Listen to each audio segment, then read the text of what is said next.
It's time for Security Now. Steve Gibson is here. We'll talk about upgrading to Windows 10. It may not cost you a penny. A wonderfully written new memo from the Department of Homeland Security revealing a new vulnerability disclosure policy. And I think the best programmer comment I've ever seen. That and StrandHogg. It's all coming up next. You know what StrandHogg means? You'll find out on Security Now. Podcasts you love. From people you trust. This is Twit. This is Security Now with Steve Gibson, episode 743, recorded Tuesday, December 3rd, 2019. Android StrandHogg. Security Now is brought to you by LastPass, a personal password manager and identity solution for businesses all in one. You only need one master password, and LastPass remembers the rest. Visit LastPass.com/twit to learn more. And by CacheFly. Give your users the seamless online experience they want. Power your site or app with CacheFly's content delivery network and be 30% faster than the competition. Learn more at securitynow.cachefly.com. And by Melissa. Bad data happens to good companies. That's why 10,000 businesses count on Melissa for clean, reliable address data. Get started today with 25,000 records clean for free at melissa.com/twit. It's time for Security Now, the show where we cover your security and privacy and safety and how computers work and whatever, and science fiction, whatever else this man here wants to talk about, because he is the star, and I mean star of our show, Steve Gibson. Hello, Steve. Leo, great to be with you again. And it was we had a great time on Saturday. Man, you had this audience just rapt, watching every move. The one guy told me, though, I lost him at prime numbers. But in the for most, Steve did a great squirrel presentation, like really detailed squirrel presentation. Not just, how it works, but the genesis of the idea, the deep guts of how it works. You really explained it to everybody. And we had a wonderful studio audience, about 45 people. All went over to Lagunitas afterwards. That was fun, too. It was. And we had one listener flew in from, believe it or not, from Japan. Wow. For this. And someone another else guy who Dallas? Was at the Boston event came in from Austin. Yeah. Yeah. Austin, so right. Boston and Austin. So you have some hardcore fans. Took a lot of selfies again. We're helping people's frequent flyer miles in every way we can. I love it. Anyway, it was a lot of fun. If you haven't seen it, it's the first episode on our new events feed at twit.tv/events. Yeah, I love that. I didn't understand why I got number one, but it's like you're number one. Event number one, yay! Number 2, 3, 4, 5, all the way up to 100 will be CES, and then that's where we're going to put stuff that is out of the ordinary that we do, Twit events, and then the news feeds will be the breaking news things we do, like the Apple, Google, and Microsoft announcements, stuff like that. So what's on the agenda this week?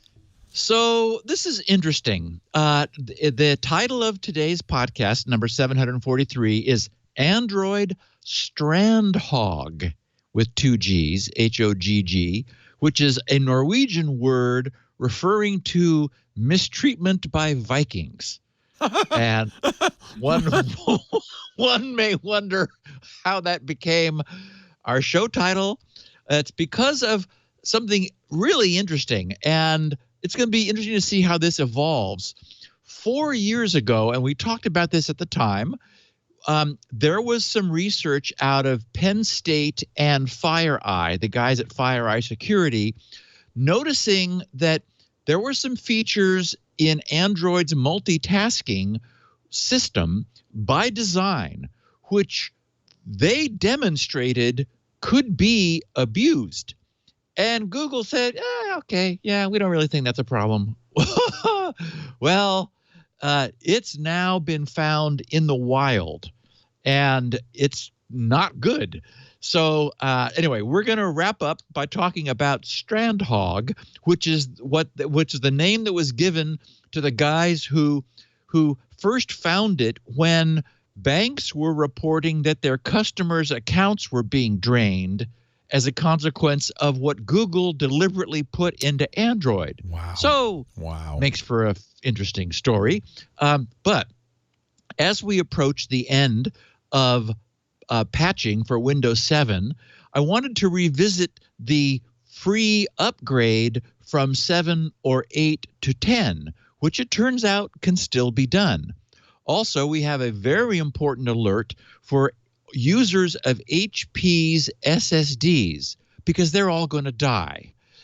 We also have complications that arise with international privacy treaties, which is, I found sort of interesting, when end-to-end encryption might be threatened by one of the nations in the treaty, which and what really brought me to this is that apparently they're still rattling their sabers at the DOJ about this, and whether they're going to legislate us out of encryption, which 2020 may be really interesting. We've also got the U.S. government's formal permission to hack them. That is within the executive branch, believe it or not. We'll see how that goes over. We also have a quick look at a particularly devastating ransomware attack. I'm trying to downplay ransomware, but it's still there. And this one was just like, yikes, ouch. We also have more anti-tracking privacy happiness coming soon by default to Firefox. The never-ending headaches caused by Windows DLLs. An update. I wanted to check back in on to see how my Joy of Sync recommendations and self-determinations have been fitting. Good. I've been waiting for an update. That's great. Yeah. And then we're going to wrap up by talking about some questionable multitasking features that Google deliberately has in Android that are now looking as though they're not quite so well advised. So I think another great podcast for our listeners. Yeah, you're getting good at the teases, because now I just have to listen. I just have to find out. But we'll get to that in just a second. Oh, darn. Oh, because, rats. You'll be right there. You'll be sitting there on your ball. Pushing the buttons. Somebody got to do it. Our show today brought to you by LastPass. They are, of course, one of our favorite sponsors. Just bought naming rights to the East Side Studios starting at the beginning of the year. And, of course, they sponsored the Squirrel presentation as well. Yep. And there's good reason. LastPass and security now go together like ham and eggs. I've been using LastPass since they came out a decade ago. We got Joe Segrist on the show several times to talk about what he's doing. It's an award-winning security solution. I want to say more than just a password manager these days. Millions of individuals use it. More than 58,000 organizations. They use it to keep their online lives secure and easy. And that's kind of important. Security can be hard. Maintaining strong security sometimes is so inconvenient you give up on it. In fact, in a way, that's the reason passwords have failed, because a good password is just not memorable. It's long, it's completely random. So what do people do? Either they come up with passwords that are dopey, easy to remember, but easy to guess for the bad guys, or they write their passwords on a Post-it note, stick it to the screen, or as in war games, and sad to say it still goes on, they put it under the blotter right there. That's where Matthew Broderick found it when he hacked the school system. LastPass solves that problem by creating the best random, long, strong, nonsense, gibberish passwords that no brute force attack can possibly break in under 1 million years, and then stores them in an encrypted vault that is equally secure. You just remember one password, LastPass takes care of the rest. And the way they do it makes it very easy, so you don't suffer with it. For instance, LastPass has autofill in every platform, Windows, Mac, Linux, iOS, Android, on every browser. If I open an app and I'm logging in for the first time on my New York Times or my Slack, I just paste it in from LastPass. It happens automatically. I just say, yeah, look it up. LastPass validates me. I have it set up so it validates me every time using Face ID or fingerprint. It says, oh, yeah, it's Leo, and then fills in the password. I love that. But LastPass is adding even better features, especially for the enterprise. We use it here at work to protect all our entry points across the board. LastPass can minimize the risk and give your IT team a break with things like authentication solutions that understand user behavior so that authentication adapts to each user based on the way they use it. Access solutions let you manage and control user access for every access point in your organization. Identity solutions that offer a simple integrated view across all access and authentication tasks, so you'll know exactly who's accessing what and when and where. Not to mention password management to securely manage every password in your business. Instantly add and remove team members, automatic password resets if you want. Of course, two-factor. In fact, I use my YubiKey with LastPass so that nobody can get into my vault. And as we mentioned at the event, PBKDF2, so that it's very hard to brute force that vault, even if it were to be exfiltrated. You can easily and safely share passwords with other people.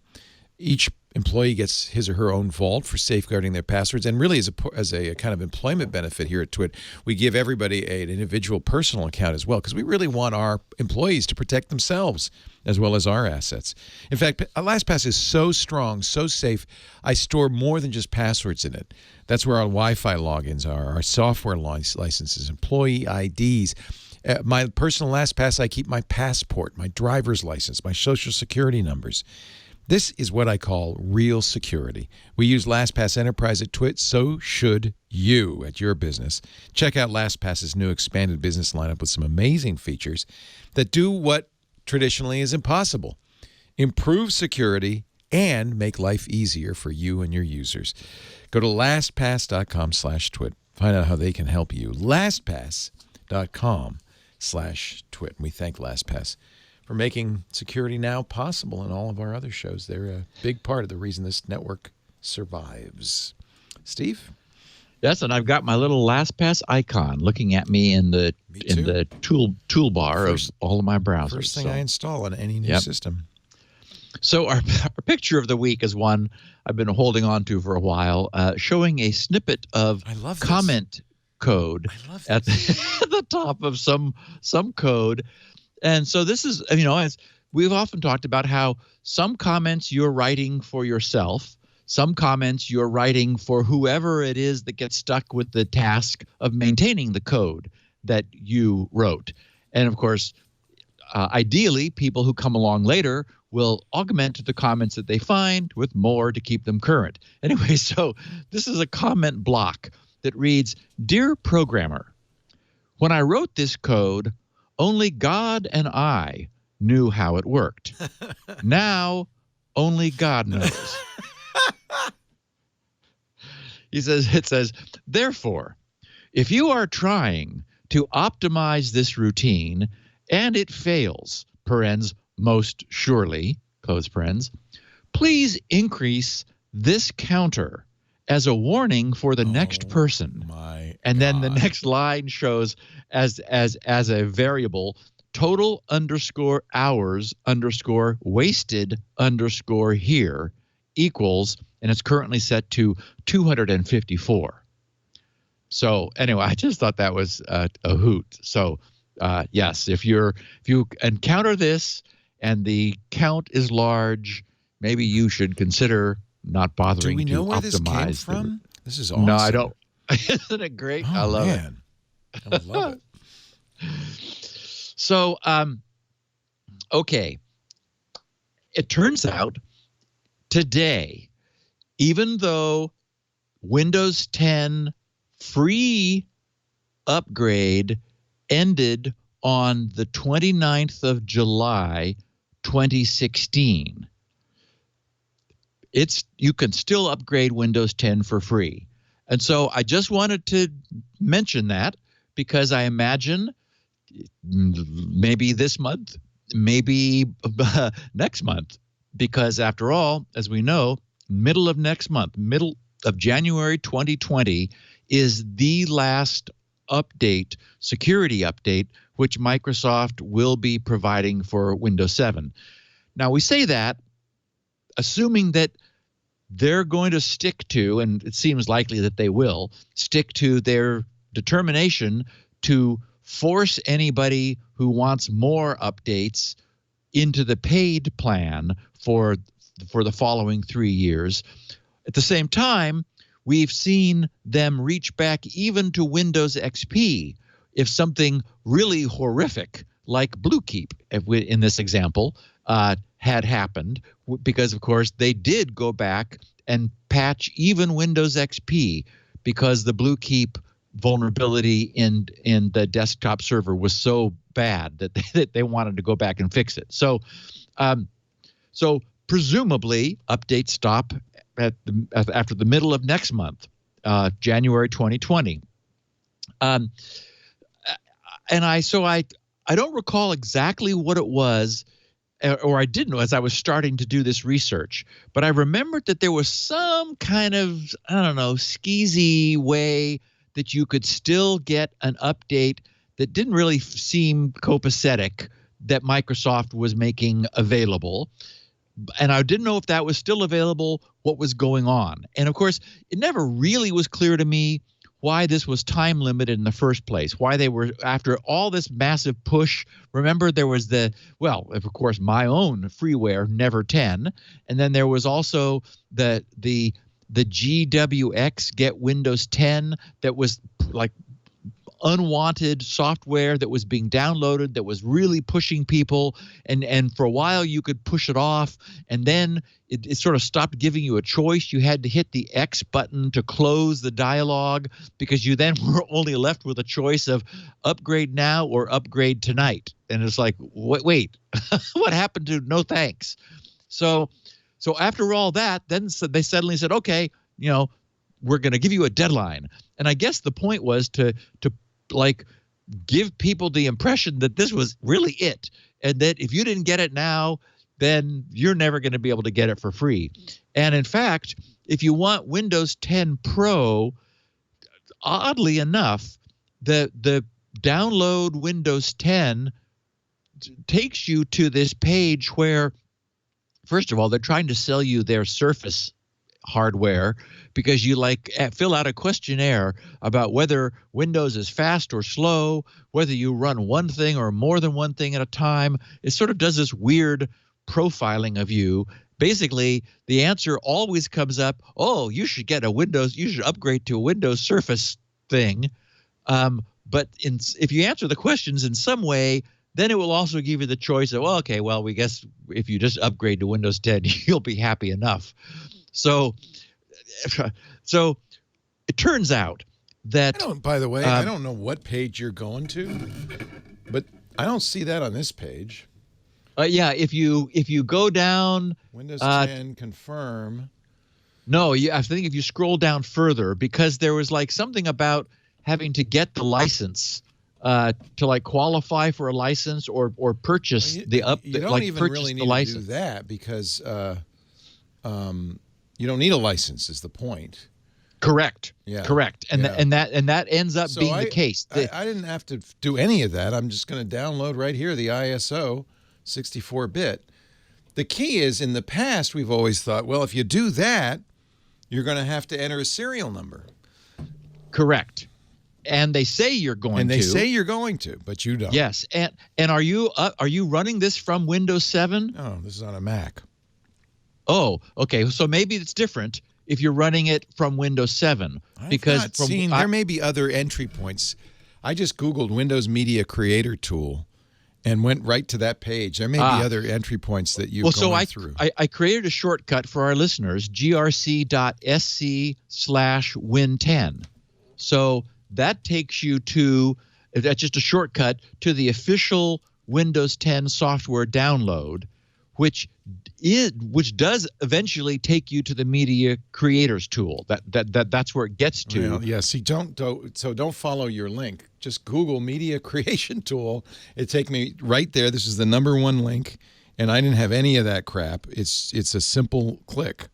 So I think you're maybe going in through a sales portal of some kind. Create Windows 10 installation media. Maybe you're right. Maybe if you're on Windows 7, it has a sense. But in any event, you don't need to have a key. It'll download it for you. Their theory is, well, you're going to download a trial version. Eventually, you'll need a key. You'll have to activate it in, I think, 90 days. But apparently not.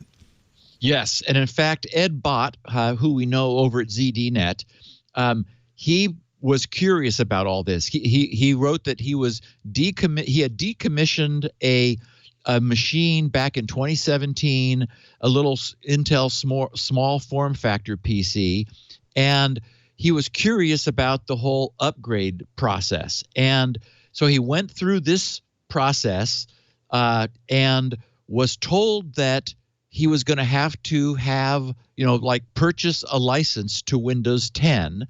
But to his surprise, as he wrote, once he went through this upgrade process, he was greeted with a screen that I have in the show notes just saying Windows 10 Pro, Windows is activated with a digital license. You do have to go to the activation service, but it just moves you along. So you and I have both told our listeners what I wanted to, which is even today, even though they sort of say you need to purchase a license, and last night when I was doing it from a Windows 7 machine, I was following through the download Windows 10, and it took me through this purchase process. I clicked your link, and for me on this Mac, it did the same the proper page without any upsell. So I think it's because you were on Windows 7.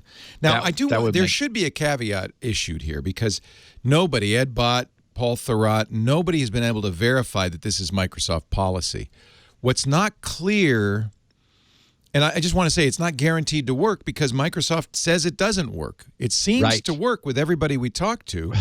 Right. But here's the reason I say that. If it doesn't work, you're now going to have installed Windows 10 on top of your Windows 7, and that may be a pain in the butt for you. There is a rollback, right?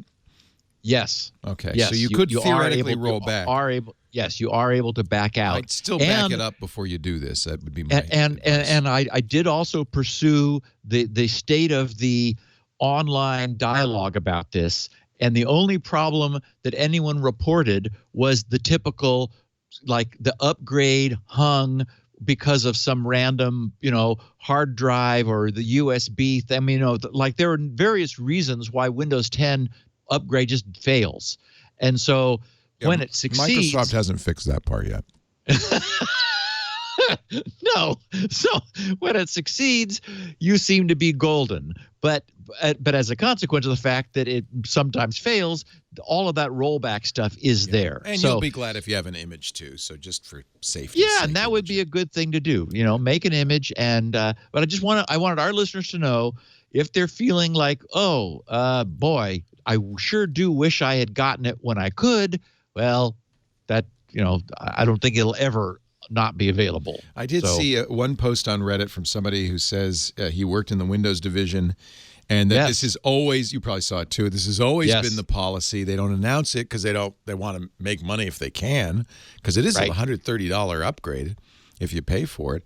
But he said it comes from Terry Myerson, who's been gone for about a year from Windows, who really was trying to get the upgrade numbers, the percentage of upgrades high, didn't really care. Windows revenue is no longer that important to Microsoft. And, it's not fully credible that Microsoft would turn its back on $130 from every upgrader. They're maybe a little bit more nervous about having a lot of Windows 7s out in the wild. I would be. Well, yeah, and remember, we covered it at the time. They were pushing to their shareholders or their stockholders like all of the the monetization opportunities, which would be made possible by all the things in Windows 10 that all of us dislike. So it's like, okay, well, that's all still there. So, yeah. The other thing that's a question mark is whether you need to install on top of an existing Windows 7 or you can do a clean install. And most of the people I've seen say best to just install on top of. Yes, I would also do that because it might not know that. I mean, so you have the option. You will be presented with the option of creating installation media or just upgrading the system that you're running on. And for the sake of preserving your and like essentially promoting your Win 7 or Win 8 license to Win 10. I would say just upgrade over. But, yes, make an image first. Some people have done clean installs and it's worked. Oh, good. The other thing I would say that's important for everybody to know is the way activation now works. Once Windows 10 is activated on a machine, at that point, you can wipe it. You can do anything you want. You have what Microsoft calls an entitlement to Windows 10. That machine for thereafter, as long as you don't change major system components, will be activated for Windows 10. So a clean install after the fact is fine. Yeah, and you and I have always been believers of clean install. I don't think I have. In fact, I'm sure I have never once in my life done a major Windows version upgrade. It's not worth it. Just start over. If you have a version of 7 installed, go ahead and install on top of it. If you don't, go ahead and try, because people in the chat room saying, no, it works with a clean install too. So this is what's so strange. Microsoft has been dead silent on all this. Yes. And who knows, after they hear this show, they may flip off the switch, right? We say, whoops about that page. Yeah. But for now, it works. Now, here's the real question, Steve. Should you upgrade to Windows 10? That is a question. I mean, I'm liking not immediately, as we know. I mean, I'd still be on XP if my XP machine hadn't just finally fallen off a cliff. It just decided, okay, I'm tired. But you're a security expert. I wouldn't recommend most people run XP and online, right? No, and I absolutely agree. I've made peace with Win 10. I have it on a bunch of systems. I'm comfortable with it. I have access, thanks to my MSDN subscription, to the long-term servicing channel. So I'm able to install a machine that doesn't have any of the cruft on it. And I have decruftified a number of, standard Win 10 Pro machines. So, to get the Candy Crush Soda Saga and all that other nonsense off of it. There's a PowerShell one-liner that will delete all of those apps. Yes. That's what I always do. Yes. I mean, a complaint some people have had, I know you've had, is that you can't really fully turn off the telemetry, the phoning home that Windows does. But I don't know. If you're going to use Windows, you might as well live with that. Yeah, and of course we know that there are some small percentage of people who have real problems with it, but again, it's a small percentage. They're loud, and Paul and Mary Jo covered those sorts of things when they happen. We hear from them.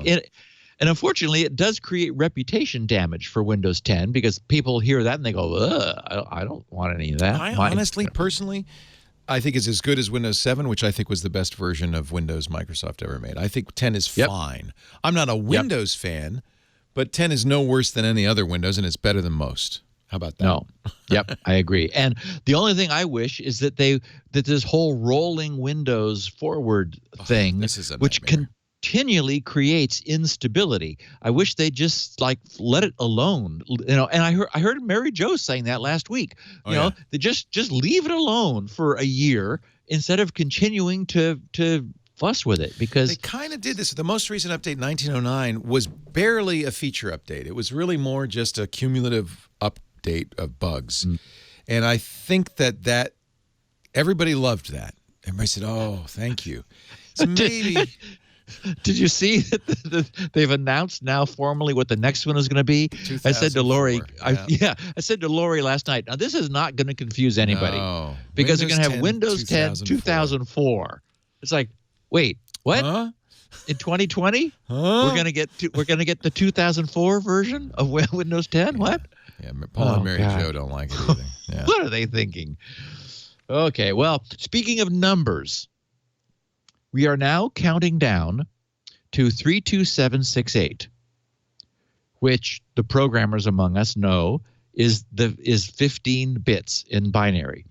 65536 is the full 16 bits, so half that is 32768.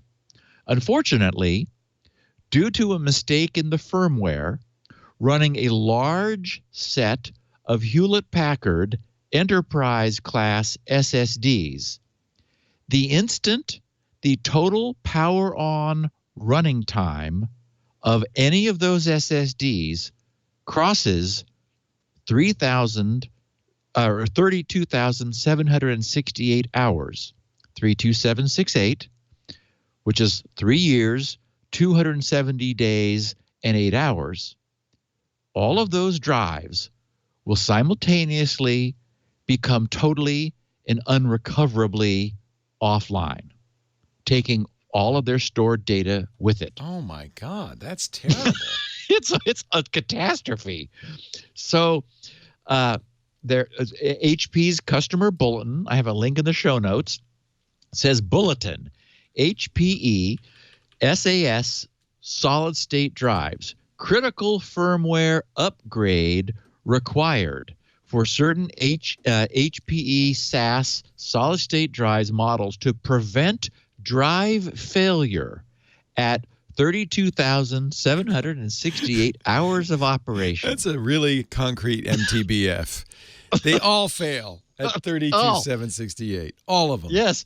In fact, it even suggests that if the drives were simultaneously commissioned into a fault-tolerant RAID, they would probably all fail at the same time. Now, these are enterprise drives, so I'm going to guess they're probably not in the kinds of PCs our listeners are buying, unless they're... Well, we've got, as we know, we have a lot of high-end listeners. Oh, yeah. Yeah. But so not like in your HP laptop. That's even a different company these days. Right. So they said, important, this HP D8, that's what you want to get. You want the HP D8 firmware, they said, is considered a critical fix and is required to address the issue detailed below. HPE, that is HP Enterprise, strongly recommends immediate application of that'd be handy, of this critical fix, neglecting to update to SSD firmware version HPD8 will result in drive failure and data loss at 32,768 hours of operation and require restoration of data from backup in non-fault tolerance, such as RAID 0, and in fault tolerance RAID mode if more drive fails than what is supported by the fault tolerance RAID mode logical drive. By disregarding this notification and not performing the recommended resolution, the customer accepts the risk of incurring future-related errors.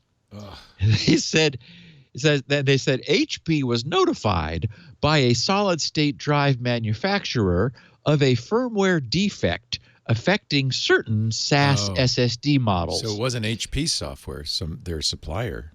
Yeah, exactly. Used in a number of HP server and storage products. And now here they are. The HPE ProLiant, the Synergy, the Apollo, the D3000, D6000, and D6020 disk enclosures, MSA storage, Storage Easy, 1000 storage, Store Virtual 4335 hybrid storage, and Store Virtual 3000 storage are affected. Then they said the following platforms are not affected by this issue: the HPE 3PAR Store Serve storage, the D8000 disk enclosure, the Nimble storage, Primera storage, Store Once systems, XP storage, and Simplifity, which is hard to say. That sounds like a Simpsons name. Simplifity. There it is. Simplifity. Yes, so well named. Simplifity. And they finally said the issue affects SSDs with an HP firmware version prior to HPD8 that results in SSD failure.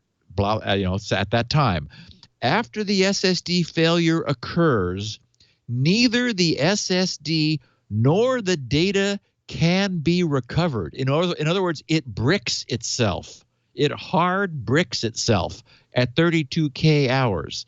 In addition, SSDs which were put into service at the same time will likely fail nearly simultaneously. Yikes. So in the disclosure, they list the 20 SSD model numbers. So anyone who's listening who worries they may be affected, I would take this seriously. And they do have a firmware update software for Linux, Windows, VMware, ESXi provided from links at that. So, wow. And, it's not clear that everybody who has these is like on the mailing list and is going to get, see this announcement. So I do hope that this information gets picked up and covered enough that people aren't going to be hurt. All our shows from now, through the rest of the week. Cause yeah. This people need to hear it. Yeah. It's belly up. No matter what we do, though, there's going to be people lose data. It's going to happen. Yeah. Yeah. If, for example, as we know, how many Bluekeep vulnerable RDP servers are currently exposed? Well, we know it's about 500,000, right. Despite the fact that, the news couldn't have been any more well covered than it has been. Can you believe there are people who don't listen to security now? Doesn't matter. Well, what's wrong with them? Apparently fewer every day, Leo, so that's good. We're going to take over the world at this rate in the year 32,768. And yeah, wow. So it turns out the EU is not happy about a possible U.S. encryption ban. And when I read that headline, I thought, wait, what possible U.S. encryption ban? Well, okay, so it's nothing that our listeners haven't heard about, although it turns out that the ongoing battle over end-to-end encryption took a bit of a turn last week when EU officials warned that they may not take kindly to a U.S. encryption ban or the insertion of a crypto backdoor in the U.S.-based technologies. And again, as I said, 2020, it really does promise to be an interesting year.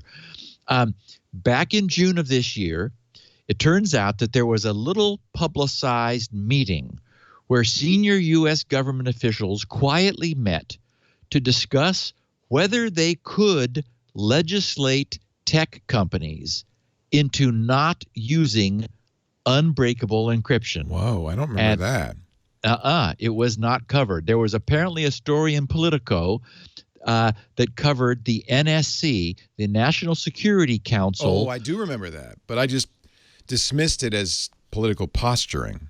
I do remember this story, yeah. Right, and because they were wondering whether to ask Congress to outlaw end-to-end encryption. So, of course, let's just punt this one. So U.S. officials did not reach a decision one way or the other on the issue, but news of the conversation spooked some enough to ask the EU some formal questions, which were picked up by somebody at TechDirt, Glenn Moody at TechDirt. The person asking the EU was someone named Corner, who asked whether the Commission would consider a similar ban on encryption in the EU. He also asked what a U.S. ban would mean for existing data exchange agreements between the EU and the U.S. And it turns out that actually does affect our various treaties. So the question was posed, would a ban on encryption in the USA render data transfers to the U.S. illegal in light of the requirement of the EU GDPR for built-in data protection? So at the moment, our two regions, the EU and the US, enjoy an agreement known as the EU-US Privacy Shield, which they introduced after the European Court of Justice invalidated a previous agreement, which was called the International Safe Harbor Privacy Principles. So today's Privacy Shield, which is what we have now, is a voluntary certification scheme for U.S. businesses.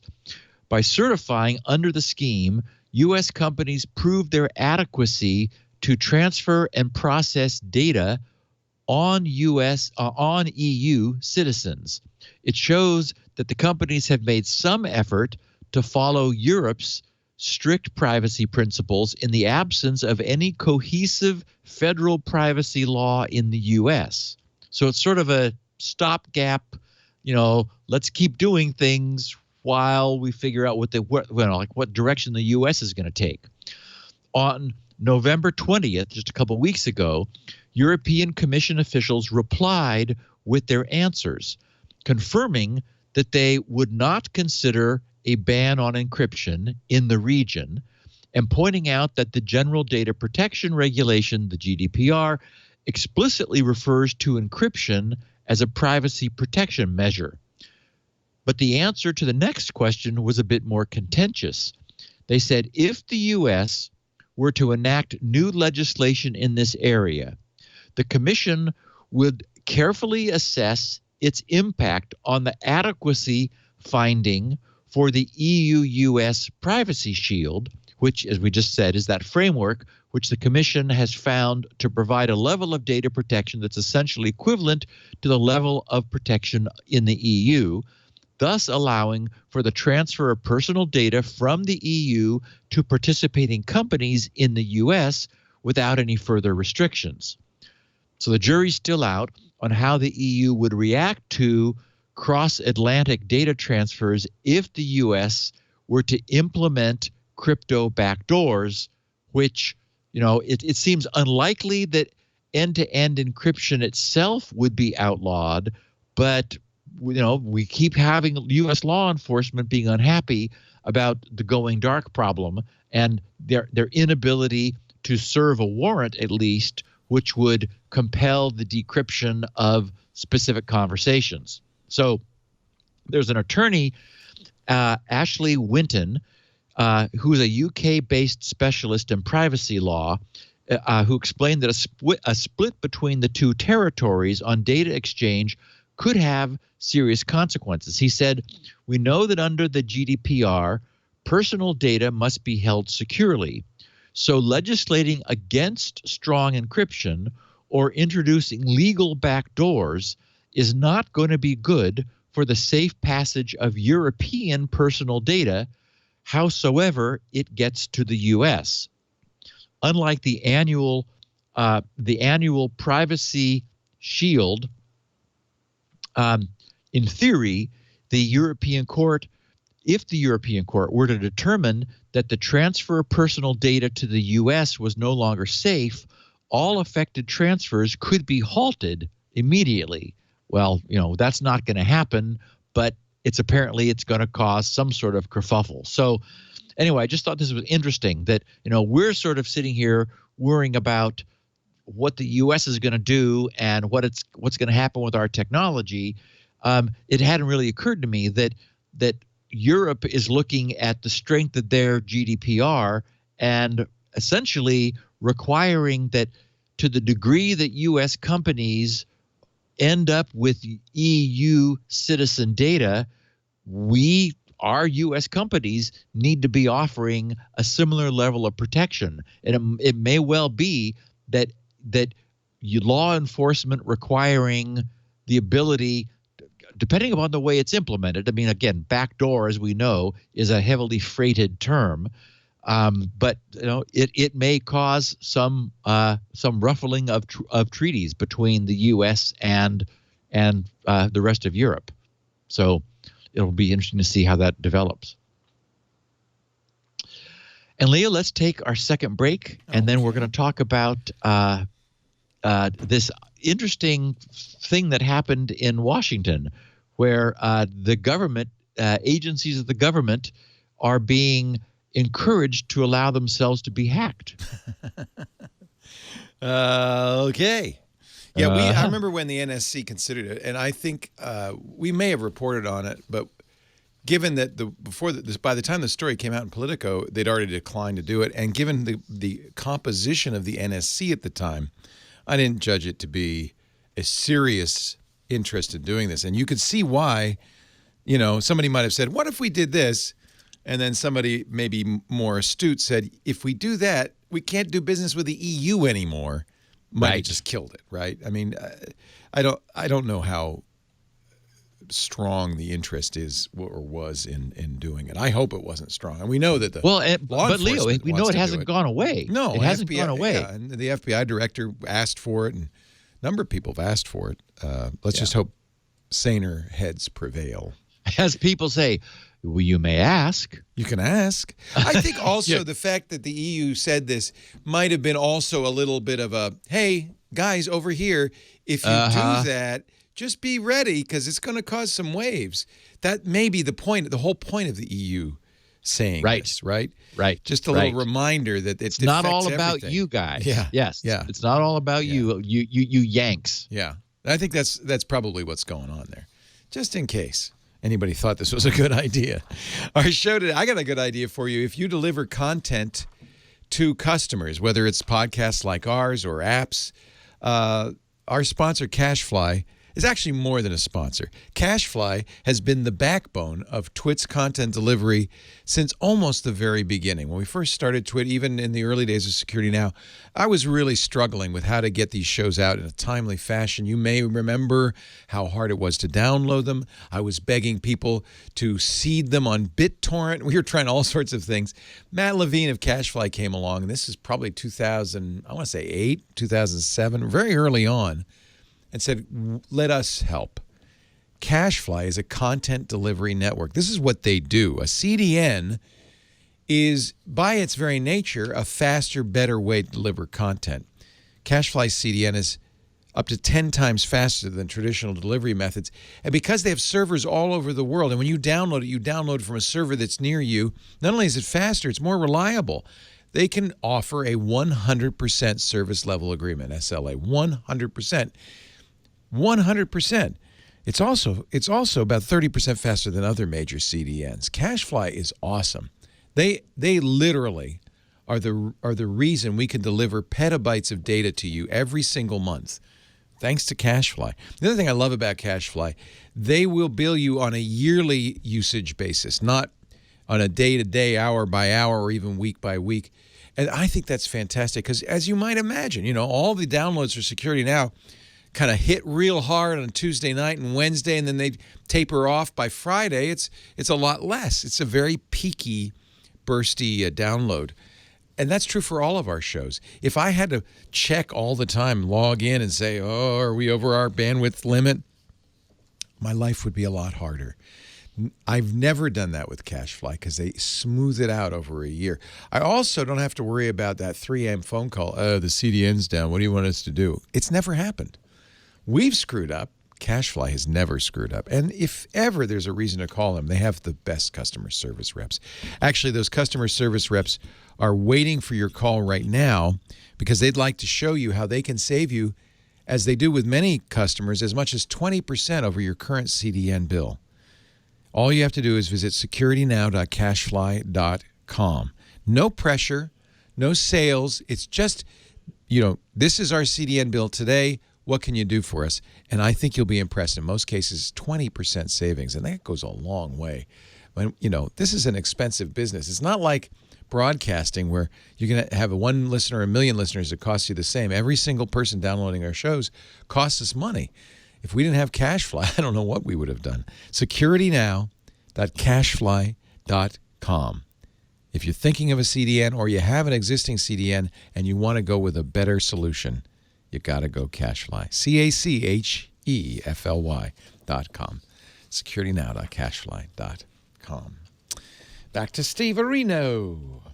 So, under the heading of this should be interesting, the Cybersecurity and Infrastructure Agency, CISA, which, we run across that acronym from time to time. They're active in doing things. It's part of the Department of Homeland Security. They've just published what they call the VDP, the Vulnerability Directive Policy, requiring executive branch federal agencies to be welcoming and responsive to cybersecurity bug reports from the general public. I have a link in the show notes to the CISA.gov page. And they said a VDP directive and you. They said, today we're issuing a draft binding operational directive, BOD 20-01, which will require federal civilian executive branch agencies to publish a vulnerability disclosure policy. A VDP allows people who have seen something to say something to those who can fix it.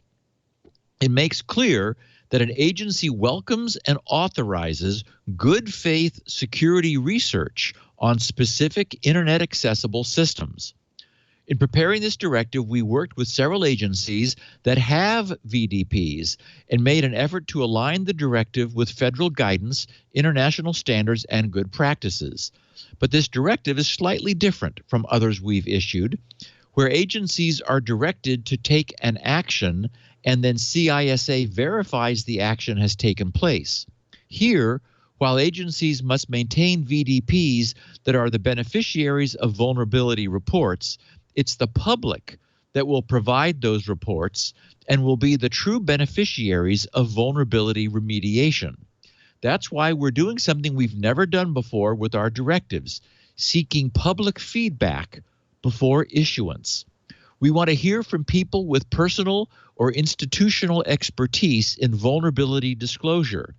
We also want to hear from organizations that have a VDP and manage coordinated vulnerability disclosures.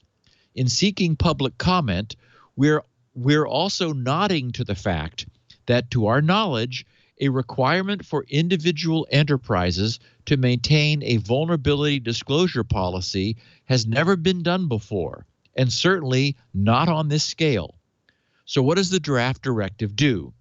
It lights a fire. Each agency must publish a VDP and maintain handling procedures, and the directive outlines a set of required elements for both. It draws a line in the sand. Systems born after publication of a VDP must be included in scope of an agency's VDP. It expands the circle. Until everything is included, at least one new system or service must be added every 90 days to the scope of an agency's VDP. It starts the clock. There's an upper bound 2 years from issuance in this draft for when all internet accessible systems must be within scope. All are welcome. Anyone that finds a problem must be able to report it to an agency. No catch and keep. An agency may only request a reasonably time-limited restriction against outside disclosure to comply with their VDP, and defense, not offense. Submissions are for defensive purposes. They don't go to the vulnerability equities process. And then they had 2 points for what it doesn't do. It does not establish a federal bug bounty. A bug bounty is a program that pays researchers, as we know, for valid and impactful findings. Nothing in this directive prevents individual agencies from establishing a bug bounty of their own, though, and does not create a national VDP. The directive is an executive branch policy instruction that requires federal civilian executive branch agencies to have a VDP. The difference might appear slight, but they're very different things. And then it says, so why isn't this a national VDP? We think a single universal vulnerability disclosure policy for the executive branch is a good goal. It makes sense, particularly when each agency has all internet accessible systems in scope. But we expect that goal to be an unrealistic starting place for most agencies. Instead, the directive supports a phase-based approach to widening scope over time, allowing each enterprise, comprised of the humans and their organizational tools, norms, and culture, to level up incrementally. Then they finish with doing good things together. We believe that if you make good things easier to do, more people will do them. With this directive, we want to take steps that diminish complexity and make expectations plain. In support of that, we're also sharing draft implementation guidance on the directive, as well as a draft VDP template. They said, we welcome your feedback and perspective on all these documents, as well as any comments on our approach. Public comment will take place on GitHub and last until December 27th. So basically for 1 month. I've got links to the details in the show notes. And I think this represents a welcome and really, forward-looking, an insightful step forward for the U.S. government. I'm surprised, but I'm really pleased to see it. Basically explicitly encouraging the publication of formal guidance for people who find problems with government systems. You're not risking, probably, given that you provide the information to the relative agency in a responsible fashion. You're not going to have the feds knocking on your door, hauling you away to jail, given that you disclose responsibly. So, and the idea that it's going to be requiring on a every 90 days something else needs to be put in scope, and regardless, everything must be within scope in 2 years. It means that 2 years from now, everything that this VDP policy covers will be subject to scrutiny from the outside world, and the nature of responsible disclosure, explicitly laid out. So, bravo to surprisingly so. I also want to say bravo to Jeanette Manfra, who I don't know who that is. She wrote the memo. It is the best written bureaucratic memo I've. It has pineapple pizza in it. It's yes. She is a good writer. And I agree with you. I had this. Yep. Yeah. She's assistant.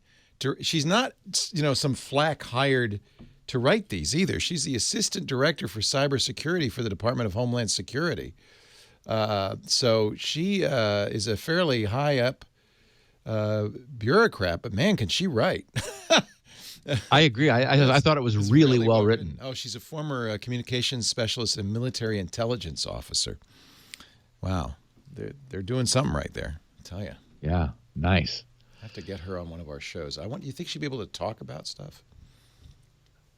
This is a really interesting. Like without being bound by like crippling non-disclosures. Yeah.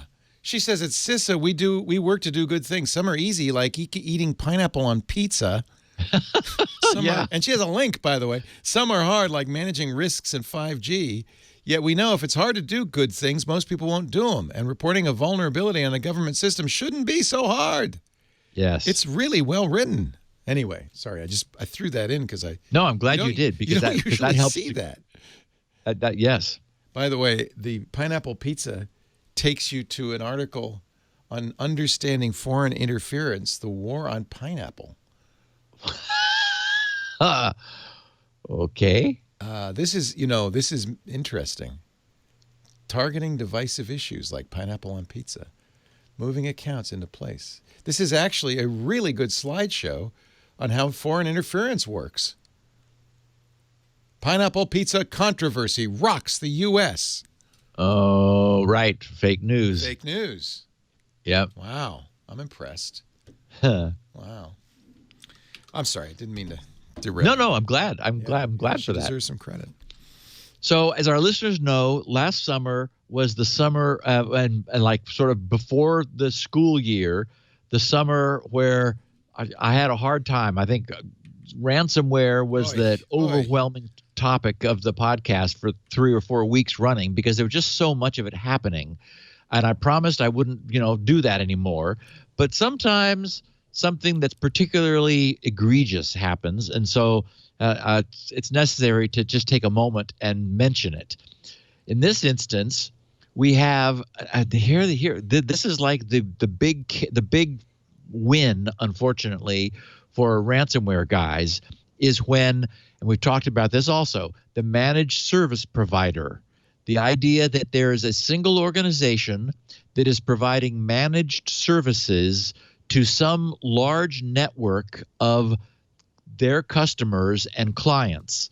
And something happens that at the managed service provider, to let bad guys get in, they then set up shop, they figure out like where they are, and they say, holy crap, look what we have access to. And then they, of course, are able to essentially create devastating attack. In this case, this is a healthcare managed service provider that was responsible for providing services for 110 nursing homes. So think about that, 110, and also some acute care facilities. All of them have been simultaneously crippled by a ransomware attack on their common IT provider, whose name is Virtual Care Provider Inc., VCPI. They're a Wisconsin-based managed care provider. They provide data management and records hosting, security, and access management to nursing homes across the U.S. Brian Krebs picked up on this last Monday while the attack was still underway. He said that it involves our old friend Ryuk, and as we know, the hackers who are driving Ryuk are known to calculate how much ransom they feel the victimized organizations can be forced to pay based on the size and perceived value of the destruction that they have wrought. But we've also seen instances where the crooks get it wrong, and that appears to be the case here. VCPI's chief executive and owner, Karen Christensen, told Brian that her company simply cannot afford to pay the $14 million Bitcoin ransom. I mean, this is, yes, they're a managed care provider for 114 healthcare facilities, but it's a competitive industry. They don't have $14 million and apparently no insurance. She said they can't begin to pay the $14 million ransom. As it is, it turns out VCPI's own employees have been asking when they'll get paid. Wow. because it's their own salary infrastructure was also hit. But she said the top priority is to wrestle back access to the lost electronic medical records. The attack successfully affected all of the firm's core offerings: internet service, email, access to patient records, client billing, and phone systems, and even the internet payroll operations that VCPI uses to pay its own workforce of nearly 150 employees. Regaining access to electronic health records is the top priority because without that access, the lives of the seniors and others who reside in critical care facilities are at stake. Christensen said to Brian, "We have some facilities where the nurses can't get the drugs updated and the order put in so the drugs can arrive on time. In another example, we have an assisted living facility that is just a single unit that connects to billing. If they don't get their billing into Medicaid by December 5th, that's 2 days from now, they close their doors. It's over. And seniors who have no family to go to are then suddenly homeless," Karen said. God. These people, these ransomware guys are jerks. I know. They said, we have many clients right now who are demanding just give us our data, she said, but we can't. We don't have it. So imagine how devastated she must be.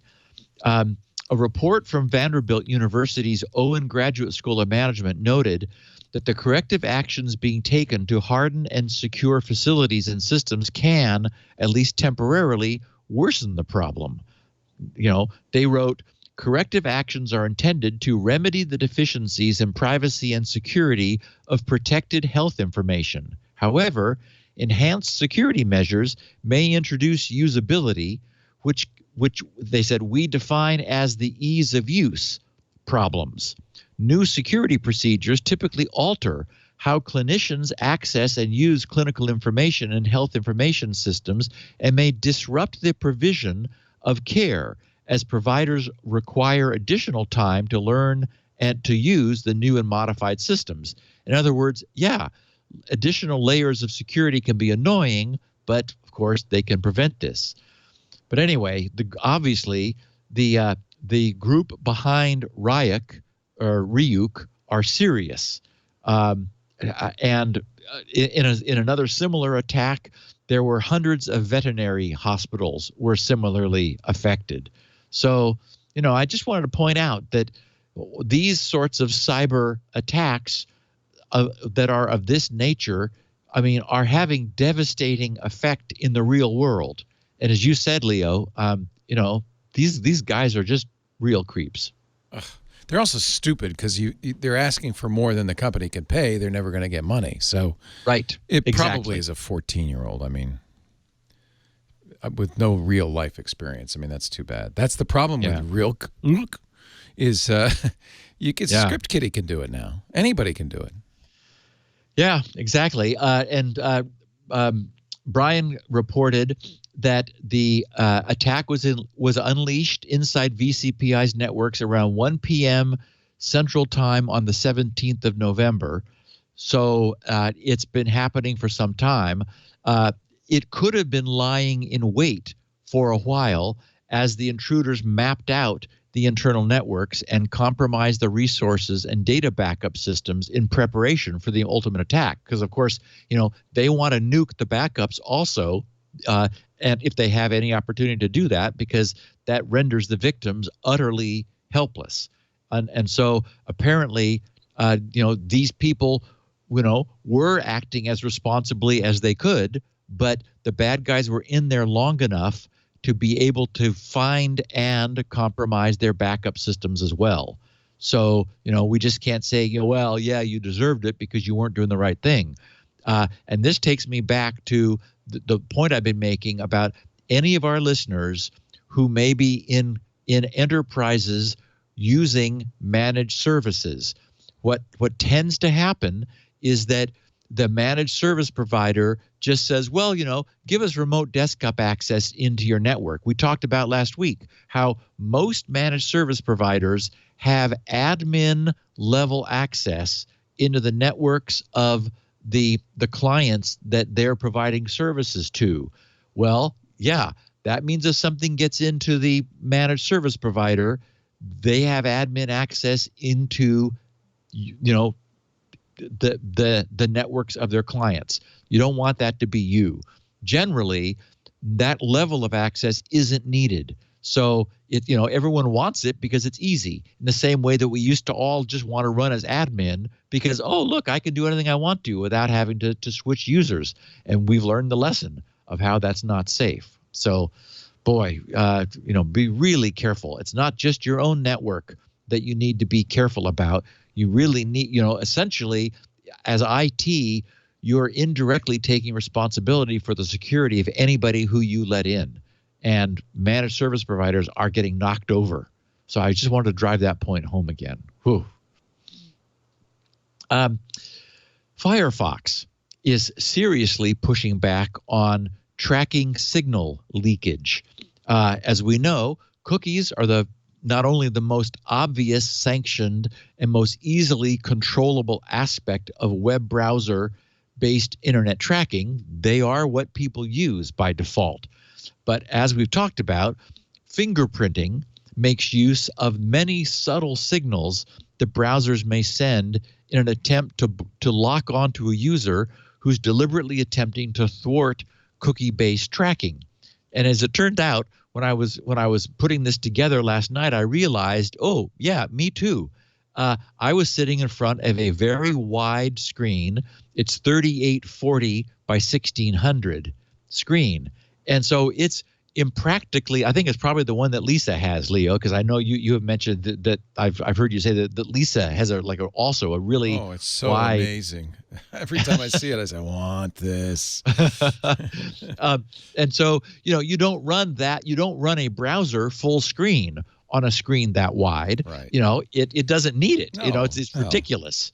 So I realized that I had the browser that I was using as I was pulling the show together last evening. It was on some random arbitrary slice of the screen, meaning that its X coordinate and its horizontal width were random. They weren't random numbers, but they were just some, they were not standard numbers. It wasn't X of 0 and width of 1600, which is like, standard resolutions. I was at some particular, 1326X and 1842 in width, which is something that script running in my browser, that is script running in an ad, is able to see, which means so long as I don't move my window around, and generally when I relaunch my browser, it comes back where I last used it. So that tends to be kind of a generally sticky little bit of beacon information that I'm sending out as I move around the web.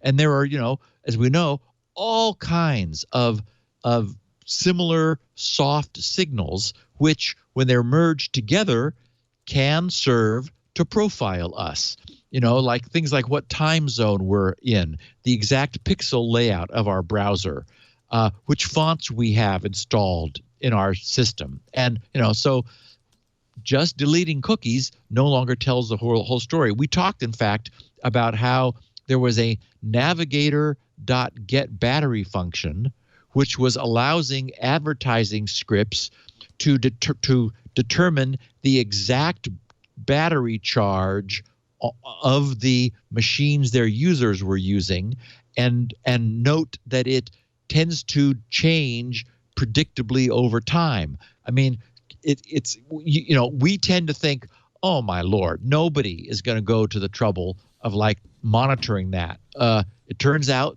people are.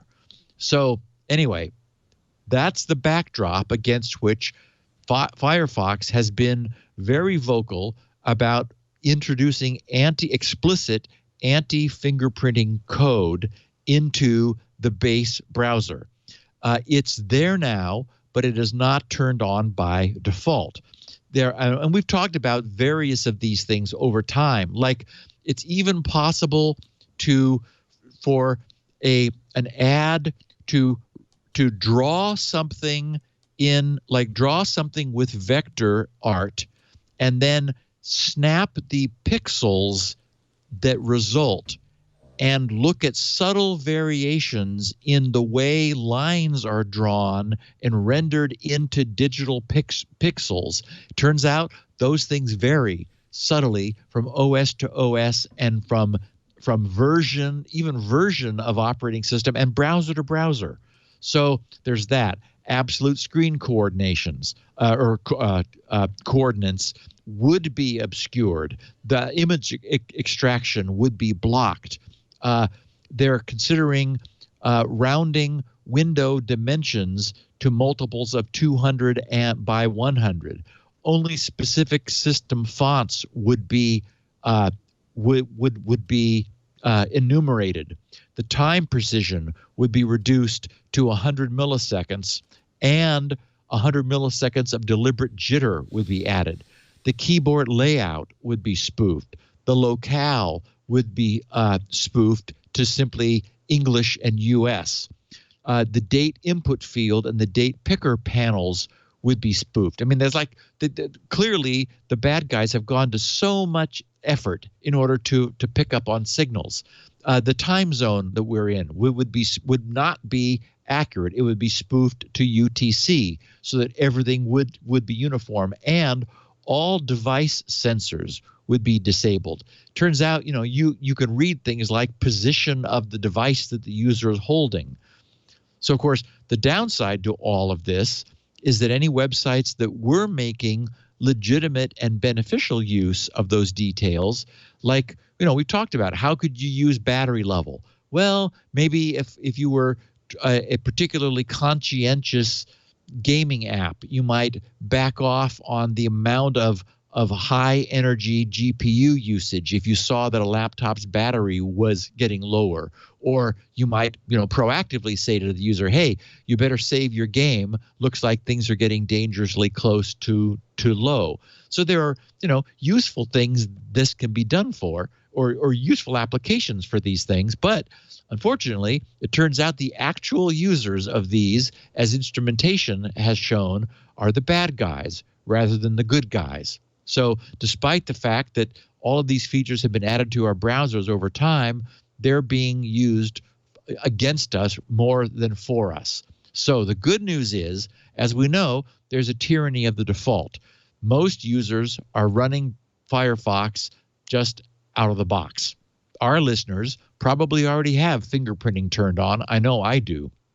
The good news is we're now at version 70, 2 major versions from now at Firefox 72.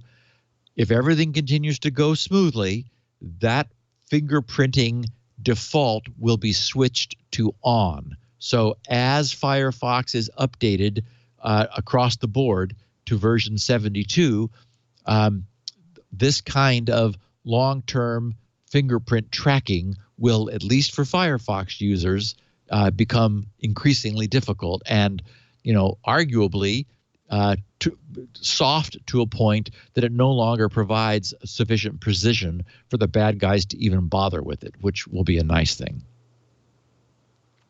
And our last little bit of news for the week, as you noted on the Sunday show, Leo, it was a slow news week because the hackers, in our case, took Thanksgiving off. But there was one more piece of news that I thought was interesting, which is new problems with Windows DLLs, or I guess I should say continuing problems with Windows DLLs. As we know, some ideas in computer science are fundamentally fraught with problems. An example would be the oh-so-convenient, though horrifically insecure practice of allocating temporary communications buffers on a stack that is shared with code execution, history, and pointers. What could possibly go wrong? Another historically bad idea has been Windows dynamically linked libraries. We know that Windows designers had their hearts in the right place. Back in the 1980s, when Windows was attempting to run in a system that had a 10 megabyte hard drive, actually, I guess the early Windows ran off of floppies, and 512 bytes of RAM, there was not a single byte to waste. So there was tremendous pressure to share any common functional code among the system's components and applications. The idea of the DLL was clever in that not only could there only need to be one DLL stored on the hard drive, but even more importantly, only one copy would ever be physically loaded into physical memory. When another program was run and wished to use some of the functions from one of the shareable DLLs, the image of an already loaded instance of that DLL would be mapped into the virtual memory space of the requesting app by the Windows loader, so that there weren't, even apps that needed the same things would not be causing a second copy to occupy RAM. This allowed much more to be accomplished with a small disk and a small RAM footprint. But this technology did not age well. Over time, there was a divergence of DLL versions and capabilities. DLLs could use other DLLs, and that created a confusing network of inter-DLL dependencies. Such a mess arose that Microsoft was finally forced to step in and attempt to fix this problem. Quoting from the Wikipedia entry on what's known as side-by-side assembly, Wikipedia says, side-by-side assembly, SXS or WinSXS on Microsoft Windows technology, is a standard for executable files in Windows 98 second edition, all the way back then, Windows 2000 and later versions of Windows, that attempts to alleviate problems collectively known as DLL hell that arise from the use of dynamic link libraries in Microsoft Windows. Such problems, Wikipedia writes, include version conflicts, missing DLLs, duplicate DLLs, and incorrect or missing registration. In side-by-side, Windows stores multiple versions of a DLL in the WinSXS subdirectory of the Windows directory and loads them on demand. This reduces dependency problems for applications that include a side-by-side manifest. They said Microsoft Visual C++ 2005 and 2008 employ side-by-side with all C runtime libraries. However, runtime libraries in Visual C++ 2010 no longer use this technology. Instead, they include the version number of a DLL in its file name, which means that different versions of one DLL will technically be completely different DLLs now. I mean, this has just been it's just been a disaster. So, as I said, Microsoft designers were doing what they needed to at the time. And if anything, with the unfair benefit of 2020 hindsight, Microsoft might now be criticized for not completely killing off DLLs a long time ago. But one thing that Microsoft has always provided has been rigorous backward compatibility, and pretty much at any cost. And boy, trying to corral and manage what has happened with DLLs is the price that they're now paying. So this brings us to today, or rather yesterday, when researchers with Safe Breach Labs published a trio of security advisories which described DLL-related bugs occurring in Autodesk, Trend Micro, and Kaspersky software. All of the problems were responsibly disclosed to their respective software publishers before their public disclosure, which was made yesterday. And interestingly, all of these problems still relate to the original way that DLLs work. We've talked about some security problems in the past where, for example, if an app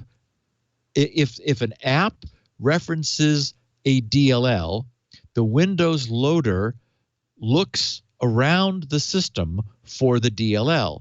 Typically, it looks first in the app's own directory, which, thank goodness, allows apps to bring a copy of the DLL with them. One of the many problems which DLLs have had has been newer apps would overwrite the DLLs with the same name but a different version number, and that DLL would act in some different fashion, which would cause, remember those days, Leo, where you install like some new software on Windows and suddenly something that used to work before would break? It was oh my God. The worst offender was the C++ libraries. And if you look in your Windows install, even today, you probably have multiple C++ DLLs from a different variety of versions, and it can really screw with you. It is DLL hell. Yeah, it's been a complete collapse of that model. The idea is great. These are dynamic linked libraries. The idea is the application doesn't have to have everything in the application. You can link to libraries, but somehow it just got out of control. Even when Windows 98 second edition was already beginning to like do some sequestering of DLLs because it was like, now we have lots of memory. We've got lots of drive space. We just wish everyone would bring their own code with them and not rely on anybody else. Or Microsoft should standardize on a single C++ runtime and deprecate all the rest. And if you try to install an older one, I don't know. Seems like it's Microsoft's fault somewhat, but maybe not. Yeah. Maybe not. No, I agree. It was a good idea, but really, Apple has a reputation for killing things. Yeah, this doesn't happen on Apple's. Yeah. Right. Because but the flip side is Apple does get criticism for like killing off things that, like saying, okay, we're no longer going to support such and such. Also, so Apple, if you look at it, the way you package apps on Apple, that monolithic icon hides a huge number of stuff, including all the libraries. They keep it all in the library in the icon. And so they're very large apps. I just downloaded an app that was half a gigabyte, and for something that didn't do anything. And, because honestly, otherwise you'd have 18 copies of Electron in all different system folders. Instead, you have 18 copies of Electron, but they're all within the package icon. So maybe that's right. I don't know if it's better, but it at least eliminates DLL hell. Well, so one of the things that Windows did, because the concept was an app didn't have to have its own DLLs, it would be able to use them if they were in the system. Right. So that allowed the Windows loader to go looking around for them. And that's been a cause of problems in the past. Turns out, believe it or not, even now, that hasn't gone away. So in the case of Trend Micro Maximum Security, versions below version 16.0.1221, there's a vulnerability that just got fixed. The researchers found that the service known as core service shell.exe, it loads a DLL, PA core product adapter.dll. However, in the case of a missing DLL, the lack of safe DLL loading and the lack of DLL signature validation, hackers are able to exploit this as a security hole to cause their own unsigned malicious replacement DLLs to be loaded by the Trend Micro Maximum Security service every time that service runs. And the service runs with the NT authority /system permission, which is the highest permission set of permissions in the system. Basically, it's like kernel, root level permission. So it turns out that it is extremely easy to evade all the other provisions that Trend Micro put into place in order to prevent their system from being hacked, because they weren't checking the signature of the DLL that they were loading. Windows would just go find a DLL of the proper name, and all the bad guys have to do is arrange to get that DLL in the Windows search path upstream of where Trend Micro put the real one, and that would cause a persistent, highly privileged load of a malicious DLL.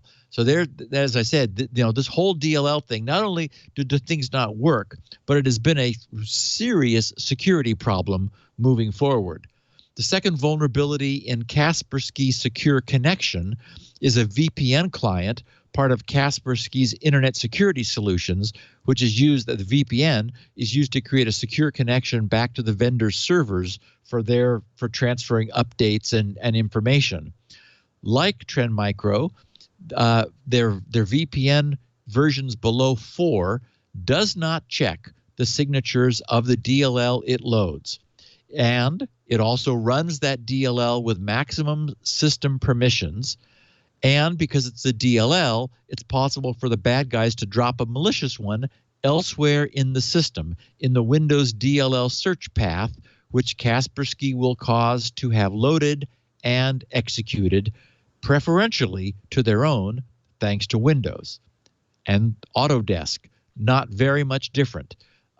In this case, all of these things are loading with the NT authority system permission, and Autodesk was found not to be checking the signature of its DLLs. The researchers wrote, after an attacker gains access to a computer, they might have privileges limited to them to access only certain files and data, but the Autodesk service provides them with the ability to operate as NT authority system, which is the most powerful user in Windows. So they can then access almost every file and process which belongs to the user on the computer. So, what we've seen is that the DLL design pattern and methodology is so deeply ingrained into Windows that there really is nothing Microsoft can do about it today. That the fact that Windows side-by-side mess doesn't directly address DLL security, it only is there so that modern Windows have any chance of running at all these days. I was initially a bit surprised to learn that processes running with maximum permission were allowed to have unsigned DLLs loaded into their process space. But upon reflection, changing that at this point would also break too many longstanding assumptions. So I suppose the best we can do is to keep patching and be glad that there are folks like Safe Breach Labs, these guys, who take it upon themselves to find and responsibly disclose those problems when they are found. And I wanted to take a moment just to sort of touch base on the joy of sync solutions that I found. It occurred to me because I stumbled upon some of the notes that I had made, and I realized that in all the time that I have been using it, I have never once had a problem. It has never once failed me. It is essentially the reason I went looking for something else when I was having problems with Dropbox's sync. So I don't know what the magic, the magic potion is, the magic programming dust that sync.com has, but they have it. And so I just, it's as we know, it's often the case that we'll start to use something and then something will happen and it will go, oh, well, and stop using it and fail to let everybody know that our recommendation changed. So I just wanted to remind people about it. They make 5 gig free for anyone who is interested. I have a link in the show notes, which will give you an extra gig free if you want to give it a try. So you start off with 6 gigs free. It's just grc.sc/sync. And if you use that link, it expands to a link which actually both of us, you and I, get a gig free. I already have 3 terabytes, so I'm fine. But I figured, hey, a difference between 5 and 6 gigs, that's more significant. So anyway, I am every bit as happy and bullish with sync.com as I was. I don't know if I think I did the Joy of Sync podcast before I left for my tour. Did. Yeah. Because I think I told you, Leo, that I had forgotten to put the presentation on my laptop. And it was like, oh, crap. But then I realized we were literally on the tarmac, and I said to Lori, I said, I think I forgot to put the presentation on the laptop. And she looked at me with alarm, and I said, but it's okay, because I do all of my work now underneath my sync folder. And so I knew that I would be able to get it wherever I was. So anyway, grc.sc, that's, for shortcut, grc.sc/sync. And again, my recommendation stands. I think these guys have nailed it. And I'm also for other applications where I want to do my own peer-to-peer sync thing.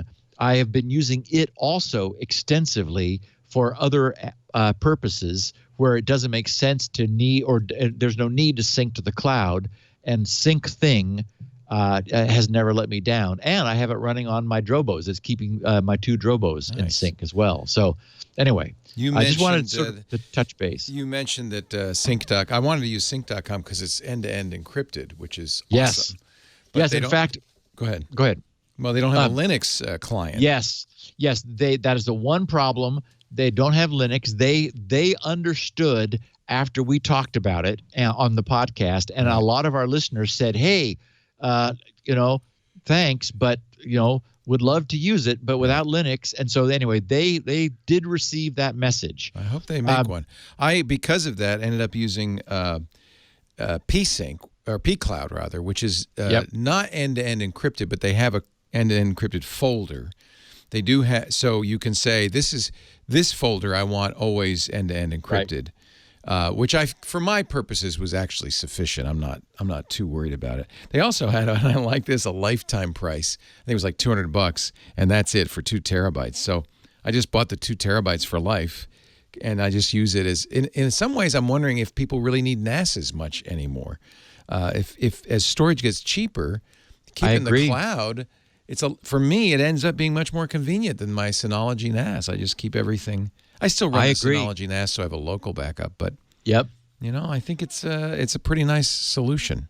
Well, and remember that at least the sync.com also has full versioning. You can go back to any prior. As does pCloud, yeah. Okay, yeah. And Dropbox go back to does that now too. Yeah. Yeah. No, I love that because if you screw up, you can go back in time.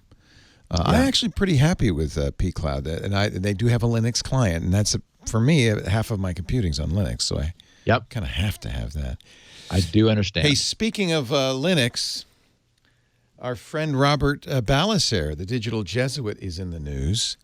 Apparently, people don't know what Robert does because he's described in various news stories as a software developer, a blogger. Only a couple of the stories mentioned Twit. Well, how about drone pilot? He is a drone pilot. The drone. What do we call him? The quad father.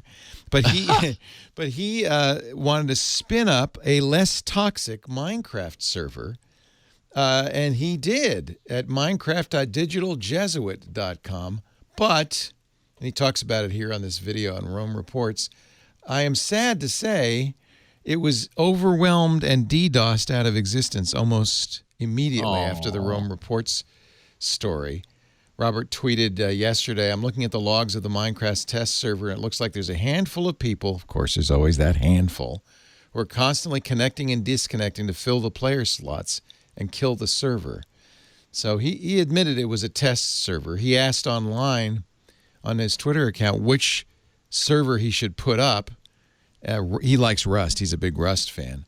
But it was overwhelmingly Minecraft. And I think, actually, the message of Minecraft kind of fits the Vatican a little bit better than maybe Rust does. So, Father Robert in the news. How fun. Yeah, isn't that great? Good for you, Robert. And sometime we'll play this Rome Reports because he's... And just the headline, the Vatican's Minecraft server. It's like, what? The Vatican has a Minecraft server? Awesome. What? I just love it that Robert is there and representing all of us here in the Vatican. That's just really look at that. That's a beautiful cathedral he seems to have built in his Minecraft server. He's doing his job, the digital Jesuit. If you're curious what he's up to, you want to take a break and then we can talk about StrandHogg. See. I don't think that's maybe Yeah. StrandHogg. Yeah. What is it? Tormented by Vikings? That is such a great word. Every language needs a word for tormented by Vikings. Our show.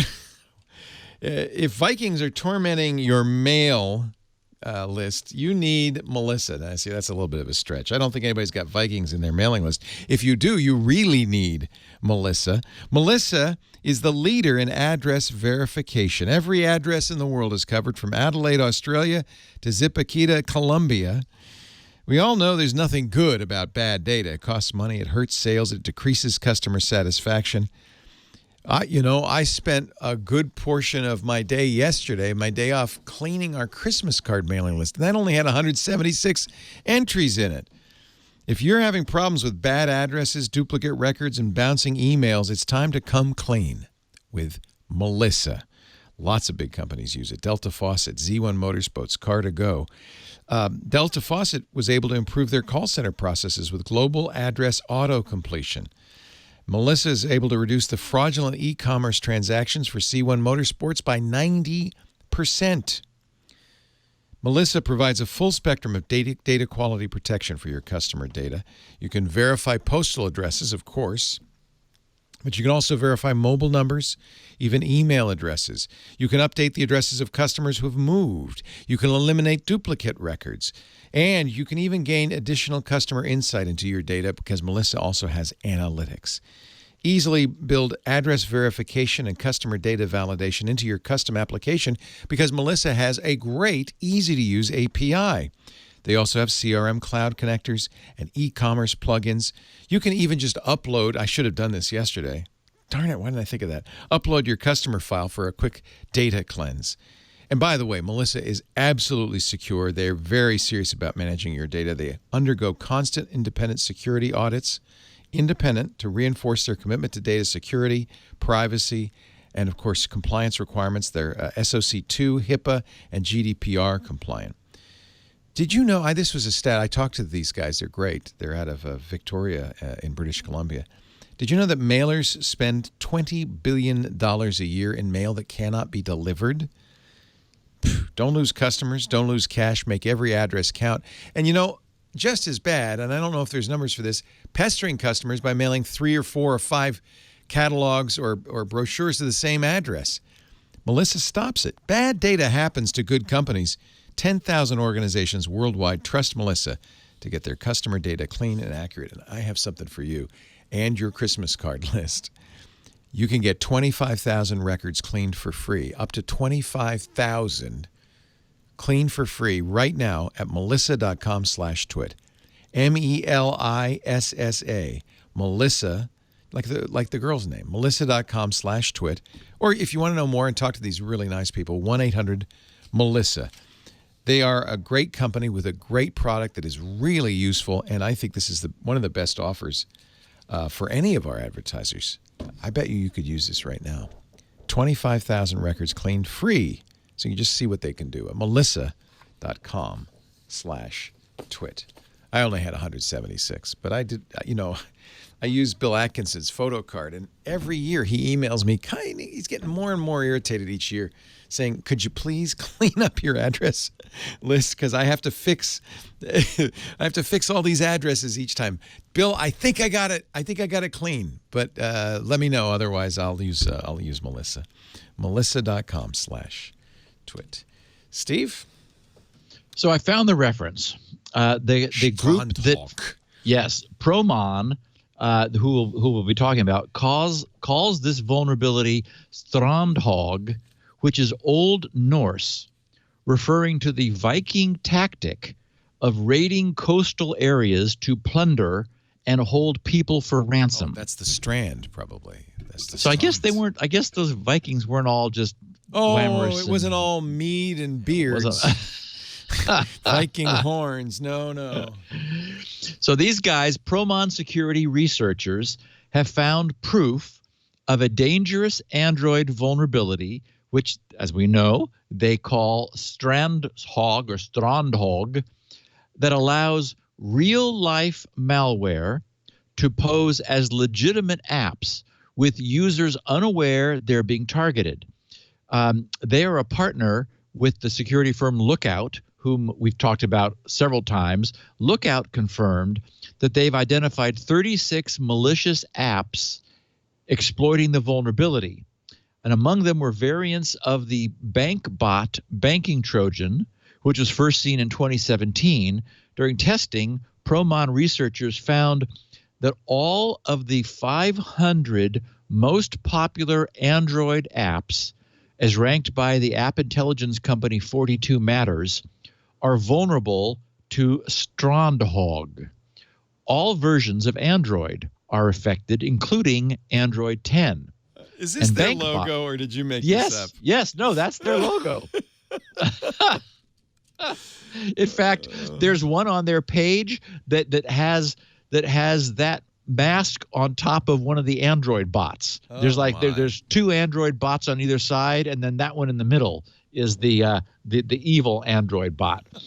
Anyway, BankBot, that's the malware that is being used, is one of the most widespread banking Trojans around, with a ton of variants and new ones appearing continually. BankBot attacks have been detected around the world, in the U.S., Latin America, Europe, and the Asia-Pacific region. StrandHogg was first detected when banks reported that their customers were reporting missing funds from their accounts. So in their little top of the page summary, they summarize what's the impact of their finding. All versions of Android are affected, including Android 10. All top 500 most popular Android apps can be abused. Real-life malware is exploiting the vulnerability. That is, this is in the wild, doing this now to people. 36 malicious apps exploiting the vulnerability have been identified. Oh, wow. Bless you. Excuse me. Yeah, I don't think I've ever sneezed before. I've come close a couple times, but there it is. The vulnerability can be exploited without root access. So all it takes to do this is to get a piece of malicious software into an Android device.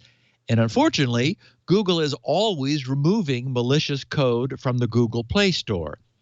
When this is exploited by hackers, they can listen to the user through the microphone. They can take photos through the camera. They can send and receive SMS messages, make and or record phone conversations, phish login credentials, get access to all private photos and files on the device, get location and GPS information, get access to the contacts list, access the user's phone logs. I mean, it's like they were somehow able to root your device, but it turns out that's not necessary. So what's going on here? How does this happen? It turns out it's the harvesting of dangerous permissions. And I have a graphic from their report in the show notes. They show the user clicking an app icon of a legitimate app in order to launch it. But instead of seeing the legitimate app, the malware is displayed, and impersonating the app, which then asks for any permission while pretending to be the legitimate app, like allow to send and view SMS messages, which, depending upon the app, might be a permission you would expect to give the app. But unfortunately, as a consequence of leveraging this, and here's the key, designed-in aspect of Android, you're actually giving the permission to the malware, not to the legitimate app, which is then allowed to run and take advantage of the victim. So the vulnerability makes it possible for a malicious app to ask for permissions while pretending to be the legitimate app. And an attacker can ask for any permissions they want: SMS, photos, microphone, GPS, text messages, view photos, eavesdrop, track the victim's movements, whatever. The attack can be designed to request permissions which would be natural for different targeted apps to request to reduce the suspicion on the part of the victims, right? So that would be natural. In a little bit of a social engineering hack, users are unaware that they're giving permission to the hacker and not the authentic app they believe they're using. But wait, there's more. Powerful credential stealing apps are also enabled by the presentation of faked login prompts. You click on an app where you are expecting to need to log in. A malicious login page is displayed on the victim's screen instead of the legitimate app. Then those credentials are supplied to the actual app in order to log in. Basically, it's a man-in-the-middle attack on your device. Is this the screen overwrite permissions that we've talked about before? Yes, it is. It is an extension of those long-standing screen overwrite permissions. It's always been a problem, but Google seems loath to take them out. I think because apps like Facebook use it for their Messenger pop-up bubbles and things like that. That's exactly right. So what's going on? What makes StrandHogg unique is that it enables these sophisticated attacks without the need for a device to be rooted. It leverages what are arguably weaknesses inherent in Android's multitasking system to enable powerful attacks that allow malicious apps to masquerade as any other app on the device. The exploit uses an Android feature called Task Affinity, which allows any app, including malicious ones, to freely assume any identity within the multitasking system they desire. And as I mentioned at the top, Promon's research found that all of the top 500 most popular Android apps are vulnerable to this attack across every version of Android. what's interesting here is that their research significantly expands upon research which was carried out by Penn State University and the guys at FireEye in 2015. Back then, the researchers theoretically described certain aspects of the vulnerability. At the time, Google dismissed the vulnerability's severity, but Promon now has clear evidence that hackers are exploiting StrandHogg to gain access to devices and apps. The specific malware sample that Promon analyzed did not reside on Google Play, but it was installed through several dropper apps and hostile downloaders distributed on Google Play. These apps have since been removed, but in spite of Google Play's Protect Security Suite, dropper apps continue to be published and frequently slip under the radar, with some being downloaded millions of times before being spotted and deleted. And just due to the nature of the way Google Play works, Google is necessarily reactive.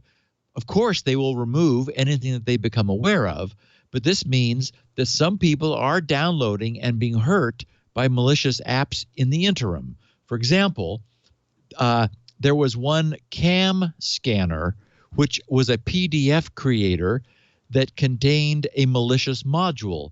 It had been downloaded 100 million times before Google realized that it was malicious and pulled it.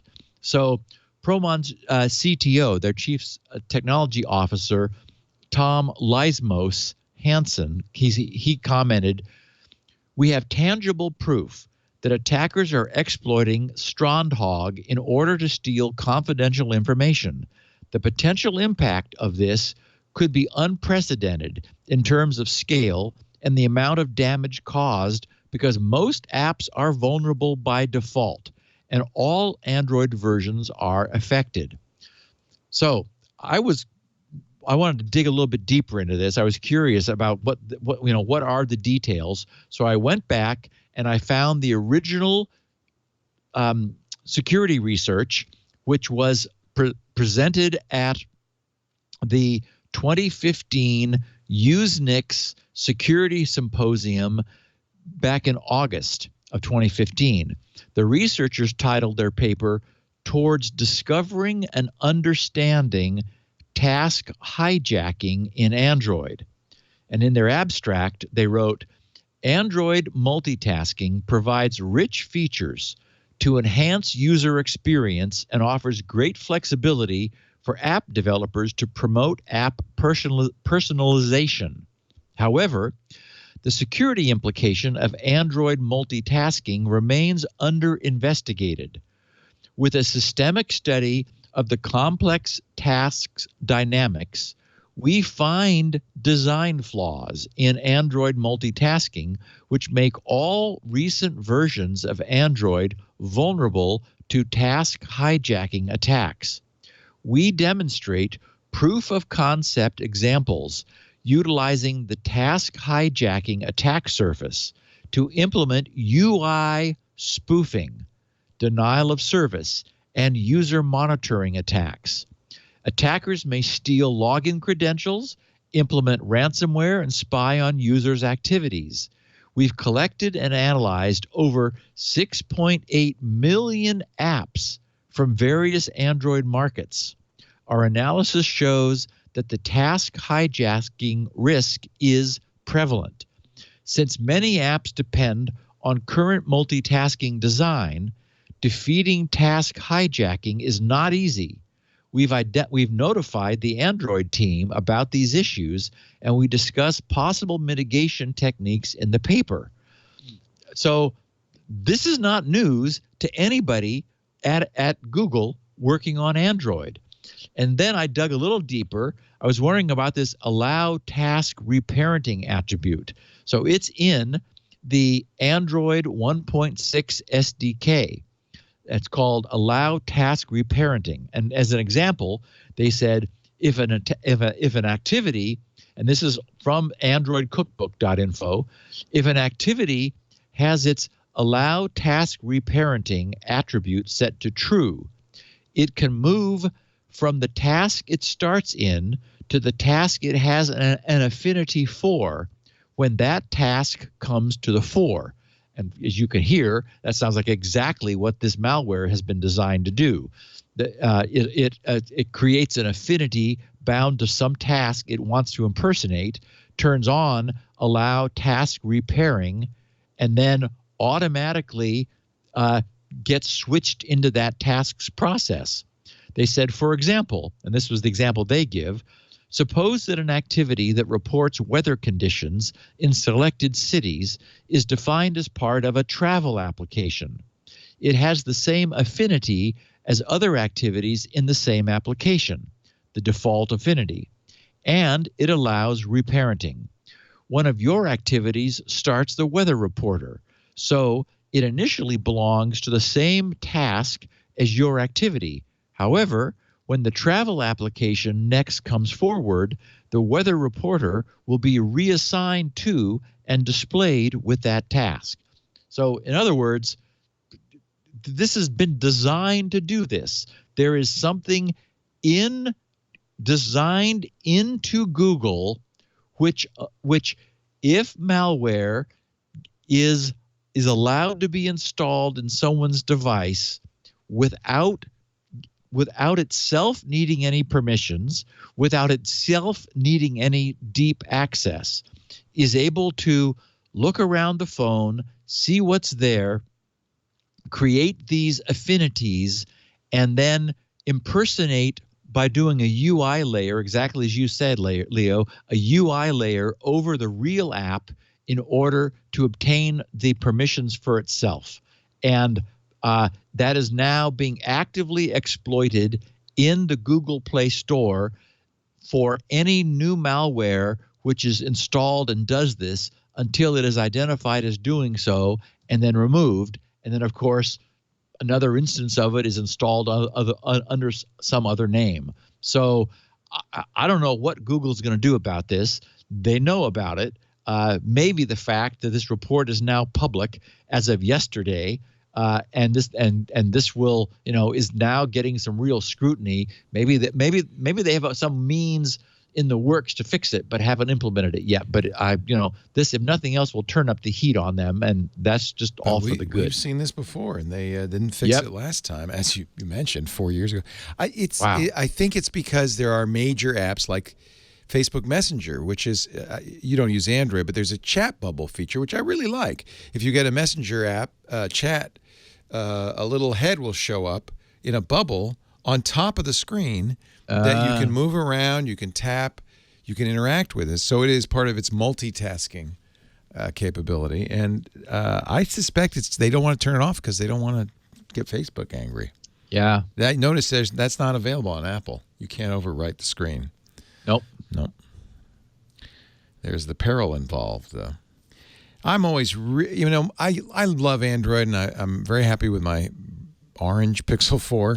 I just don't download apps at random, Correct. That is all the user can. Yes, yeah. That is our takeaway advice, not for the first time on this podcast, is just, if you can, stick with well-known mainstream, and don't just download everything that's available because it's free. You might be tempted by that PDF scanning app. Get the one from Google.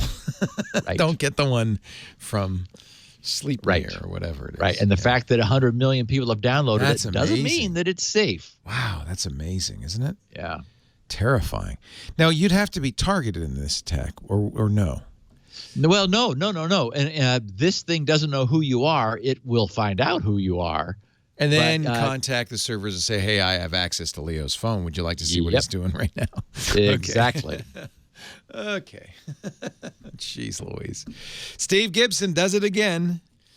And, all I can say is if you don't listen to this show, your hard drive could die. That's all. I'm just saying. You got to listen every week to Security Now. You don't have to listen live, although we do it live every Tuesday, 1:30 Pacific, 4:30 Eastern, 21:30 UTC.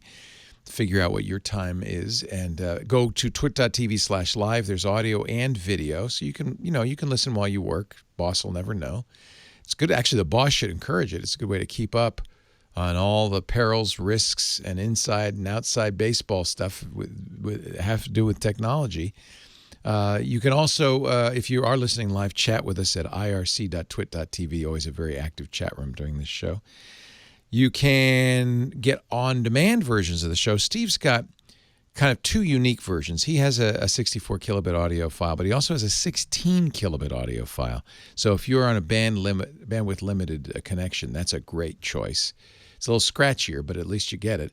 He's also got the smallest version of all, which is the fantastic transcripts Elaine Ferris does for him. So you can download and read along as you listen. Those are all available at grc.com while you're there. Steve didn't mention it this week, but pick up a copy of SpinRite. That's his bread and butter and the world's finest hard drive maintenance and recovery utility. Squirrel's official. You can find out more about it. Learn about the API, how you would write a Squirrel. I want somebody to work on a Squirrel authentication plugin for our Twit forums at twit.community. It's a discourse server, and I think that discourse is widely used. You already have it for Zen4o, and people who use your forums love it. And also for WordPress. Yeah. There is a WordPress plugin. We need Discus. Yeah. So Discus would be great. I use Discus. I would use it on my WordPress blog, but I use Discus as the commenting engine on it. And maybe I should just go to native WordPress commenting, and then I could do it. I just don't want to lose all the existing comments. I'll look tonight and see if I can export the Discuss stuff into WordPress, because I don't want to use Discuss anyway. It's another person watching what you're doing and all of that. Yeah. Besides Squirrel, there's also, and SpinRite, there's all sorts of other stuff like Shields Up, lots of free software. It's a rat hole that you'll spend many happy hours perusing. grc.com. He's on Twitter at SGGRC. And that would be a good place if you have a question or a comment or want to leave a message for Steve. You've got some inside dope. You can direct message him at SGGRC on Twitter. He does not yet have his own Minecraft server. That's just a matter of time, though. No, it's never going to happen. We have on-demand audio and video of every show as well. Video, yeah. So you can see us as well as listen. And that's available at twit.tv/SN, twit.tv/SN. Best thing to do, though, honestly, subscribe. Then you don't even have to think about it. You'll just get it automatically, audio or video, the minute it's done. And if you are subscribing, it helps us because that way we kind of rise through the ranks in the various podcast applications. We're more likely to show up in the Discover tab. So whichever podcast application you use, please do subscribe to Security Now. Steve, you have said this off the air, but I'm going to say it on the air. In a couple of weeks, we're doing Christmas Eve show. Yes. I can't wait. This is going to be a special episode. You want to tell us about it? Well, I'm noticing that we're starting into a new decade with 2020. So I thought it would be fun to do. I know. Hard to believe. I thought it would be fun to do a decade of hacks, looking back over the last 10 years of hacks and attacks, and just sort of do a little retrospective of what's everything that we've covered. So we'll deal quickly with any news of the week, and then spend most of our time looking back over the past 10 years. What a decade it has been for security. Yeah. That'll be the December 24th edition. We are recording it the day before. We don't want to do it on Christmas Eve, so we're recording that at our usual time, but on Monday the 23rd, just in case you watch live. And then the following week, the New Year's Eve Security Now will be a best-of episode from all the episodes all year long, and we love those best-of episodes. They're always a lot of fun. So, Steve, we'll see you right back here next Tuesday. Okay, my friend. Till then, thanks. Bye. Security Now.